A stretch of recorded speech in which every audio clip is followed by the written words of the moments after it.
It was never going to be an easy chat, but at least as G20 leaders prepared for dinner, Syria was no longer the elephant in the room. It was the centrepiece for discussion and debate.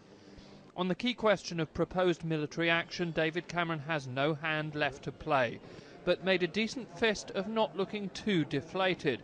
While unable to offer active support to Barack Obama, the Prime Minister aimed to buttress his arguments in what proved to be a polite but predictable tabling of entrenched and opposed positions. Some people will never be satisfied with... Do you think that includes President Putin? Well, I haven't yet seen any evidence that Russia will change their position at the United Nations. But the best way of doing this, of course, is to have a UN resolution, a condemnation of Syria, a backing for all necessary measures to be taken. The handshake between David Cameron and Vladimir Putin was not the warmest at this summit. The two men don't see eye to eye on a host of issues, but nor have they yet descended to the Arctic level of US-Russia exchanges.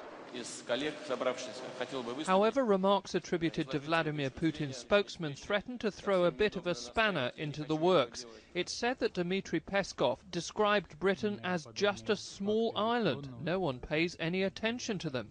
The whole story's a bit odd because one thing we know is that this remark didn't come from one of the G20 press conference halls. In fact, it wasn't made in St. Petersburg at all. It seems to have emanated from some sort of press briefing earlier on in the week that no one at the time chose to report. Anyway, it is perhaps worth pointing out that the Russian position generally about the British parliamentary vote was that it was great news because it undermined the move towards military action.